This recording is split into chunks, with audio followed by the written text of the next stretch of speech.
Welcome to American Black Journal. I'm Stephen Henderson. The Charles H. Wright Museum of African American History is kicking off a year-long commemoration of the 50th anniversary of the Detroit Rebellion with a very special piece of art. The landmark sculpture named United We Stand is going to be unveiled at a community reunion at the museum on July 23rd. It's the latest piece of incredible work by legendary Detroit artist Charles McGee. Something's happening here. You see a lot of construction. It's a magnificent thing to see because I know Detroit as having really hit bottom. And I was very, very surprised to see how far the city's come back.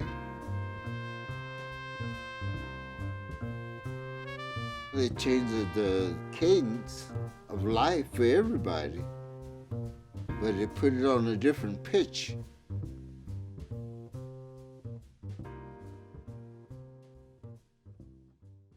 The Charles Wright Museum is working with Charles McGee to create a 40 by 20 feet sculpture entitled United We Stand, which will be a commemoration for the 1967 rebellion in Detroit.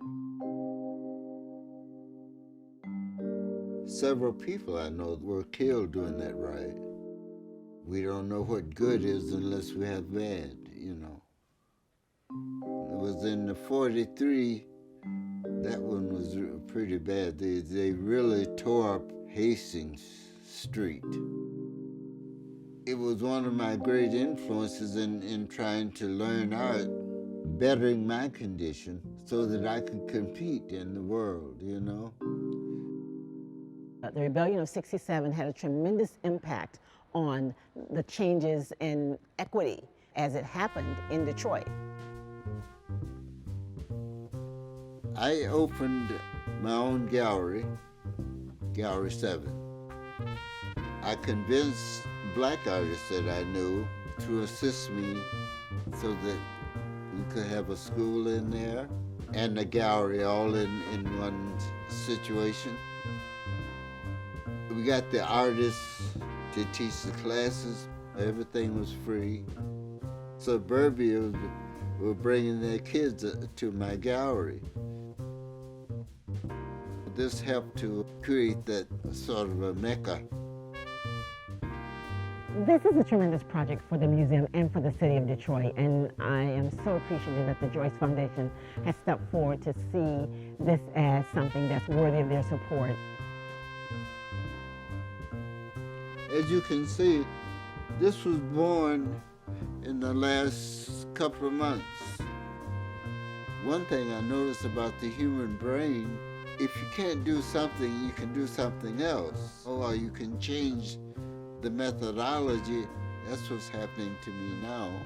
I'm 91.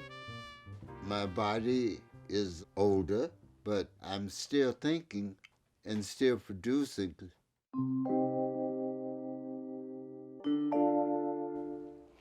And joining me now is the museum's president and CEO, Juanita More. Thanks for being here. My pleasure. Thank you for the invitation. Yeah, what a wonderful idea. A legendary Detroit artist, a legendary Detroit museum, the 50th anniversary of a very pivotal moment in our history. And you get them all together and you come up with this wonderful sculpture that's going to, I said to you earlier, I haven't seen it, but I imagine that this is going to really change the way people see and interact with just the idea of the museum. Absolutely, it's going to change the landscape. But isn't it amazing? Yeah, it's no, fabulous. it's really a wonderful. Him, at 91, he's right, just still producing, as he says, right? And I really wish I could take credit for it, but I mean, it has really been all of his idea and all of his concept. He's been wanting to do this for quite some time, and you know, he has worked all around this city, including an amazing piece in the museum already. Yes. But to have this 20 by 20 sculpture outside of the museum that you can see from Warren and you know from all sides of the museum, it's going to be just an amazing piece. Yeah. And so we're really excited about it. Talk about the theme of the piece. I think that's really important. United We Stand.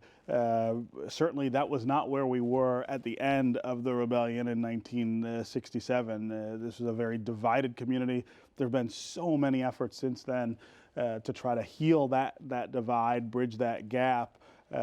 United We Stand today says we've come somewhere. We've gotten to a place where we want to celebrate that. And exactly where we want to go and Yeah. where we want to be. Right. And, you know, just listening to Charles McGee and hear him talk about the fact that he had this studio and people from the suburbs and people from the city would all bring their children there. So that's the concept of his life. Yeah. So for him to have this concept of wanting to do this and wanting to do it for quite some time now. Yeah. And it has taken this journey for us to even get to be able to implement his dream and his vision to have the piece produced and installed at the museum. And it, you know, everything happens at the time it's supposed to happen. Yeah, right. And for it to be able to celebrate commemorate the 50th anniversary of the '67 rebellion at this point, and with a theme that is so important and so present and so contemporary for everything that's happened now and happened in '67 is just fabulous and amazing. Yeah.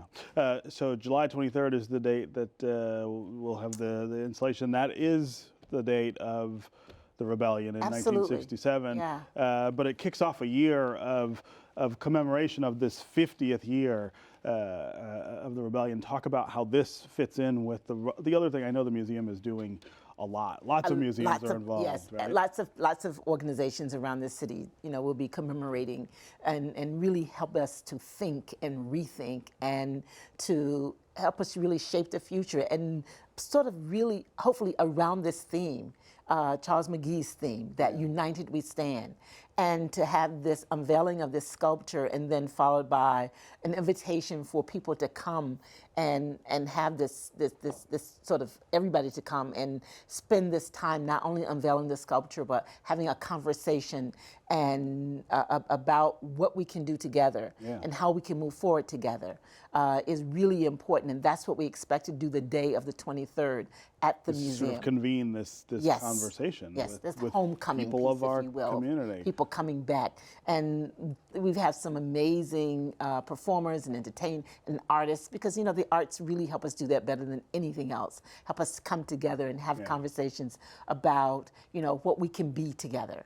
And so we have spoken word artists, we have performers, we have Arabs, African Americans, Hispanics, everybody Really coming broad. very, very broad. Old, things- young, coming to perform. We have African drummers. We have we have many of the Kresge eminent artists.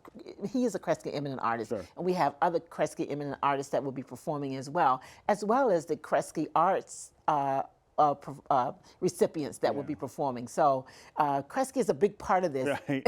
and so is the Joyce Foundation, which was Right. the major funder For the this sculpture. Yeah, So we are really, really pleased and very happy with the foundation community that has really helped us to be able to do this. Yeah. Well, one of the things that I've been really struck by with all of the planning around the 50th anniversary of the rebellion is this idea of how broadly the community is being included in it. And you're just talking about the number of different communities that will be represented at this statue unveiling. It really reminds us that this is about everybody. This is about all of us in this community.